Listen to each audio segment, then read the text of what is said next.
ஒரு தாயின் கருவில் குழந்தை உருவாகும்போது சுக்கில சுரோனித சம்பந்தத்தால் உருவாகும் முதல் உறுப்பு கண்தான் என்பதற்கு ஆதாரமாக சித்தர்கள் பல இடங்களில் தமது பாடல்களின் மூலம் வெளிப்படுத்தியுள்ளனர். அங்கமதில் முதன்முதலாய் தோன்றிய தலம் எது? ஆரைந்து இதழிரண்டு முளைத்ததெங்கே? அல்லல்படும் ஐம்பூத ஒடுக்கம் எங்கே? சொல்லவல்லார் உண்டானால் நாளும் குரு என பணிந்து வணங்கலாமே என்பது சித்தர்களின் வாக்கு. ஒரு தாயின் கருவில் குழந்தை உருவாகும் போது சுக்கில சுரோனித சம்பந்தத்தால் உருவாகும் முதல் உறுப்பு கண்.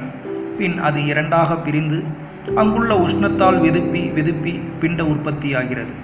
கண் ஒளிதான் பிண்ட உற்பத்திக்கு காரணமாகிறது. இப்பாடலில் வருகின்ற ஆரைந்து என்பது நாம் திருவடி தவம் செய்கின்ற போது 6 முகம் கொண்ட 6 பட்டை கொண்ட ஒளிக்காட்சி தோன்றுவதையும் 5 கரம் கொண்ட விநாயகனான கணங்களின் பதியான கணபதி ஓங்காரமாக வெளிப்படுவதையும் குறிக்கும்.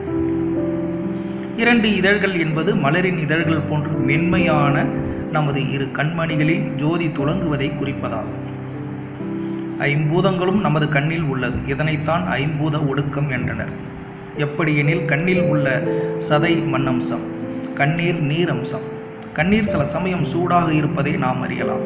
அப்படியானால் தீ இருக்கிறது என்றுதானே பொருள். அக்னி அம்சமும் ஆயிற்று. தீ இருக்கிறது என்றால் நிச்சயம் காற்று இருந்தாக வேண்டுமே. 4வது பூதம் வாயுவும் ஆயிற்று. அடுத்தது ஆகாயம். இதுதான் ரகசியம், சூட்சுமம். நமது கண்ணின் அமைப்பை பாருங்கள். வெள்ளை விழி, அதற்கு நடுவே கருவிழி, அதற்கு மத்தியில் கண்மணி, கிருஷ்ணமணி, பாப்பா என்பர்.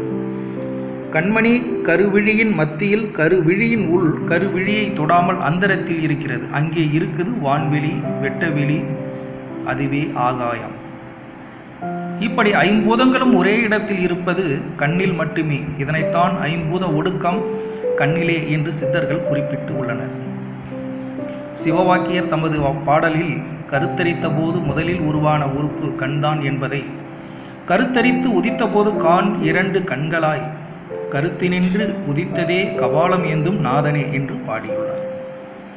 உடல் கூறு பற்றி பட்டினத்தார் தமது பாடலில் பனியில் ஓர் பாதி சிறு துளி மாது பண்டியில் வந்து புகுந்து திரண்டு பதும வரும்பு கமடம் இது என்று பார்வை, மெய், வாய், செவி, கால், கைகள் என்று உருவமும் ஆகி என்று பாடியுள்ளார்.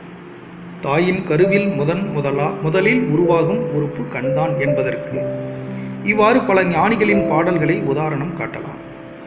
எனவே முதலில் தோன்றிய கண்ணில் நின்று கண் திறந்து திருவடி தவம் செய்வதன் மூலம் நம் பிறப்பிற்கு காரணமான வினைகளை நீக்கலாம் என்று வள்ளலார் முதல் அனைத்து ஞானிகளும் அறிவுறுத்துகின்றனர். கண்மணியில் நின்று கண் திறந்து செய்வதே திருவடி தவம். திருவடி தவம் எப்படி செய்வது என்பது பற்றிய விளக்கங்களை தந்து, திருவடி தீட்சையும் தந்து, கன்னியாகுமரியில் உள்ள தங்கஜோதி ஞான சபை ஞான தொண்டாற்றி வருகின்றது. மேலும் திருவடி தீட்சை பற்றிய விவரங்களை அறிந்து கொள்ள வள்ளல்யார்.com என்ற இணையதளத்தை அன்பர்கள் பார்வையிடலாம். அருட்பெரும் ஜோதி, அருட்பெரும் ஜோதி, தனிப்பெரும் கருணை, அருட்பெரும் ஜோதி. திருவருட் பிரகாச வள்ளலார் திருவடிகளே சரணம் சரணம். ஞான சர்க்குரு திரு சிவசெல்வராஜ ஐயா திருவடிகளே சரணம் சரணம்.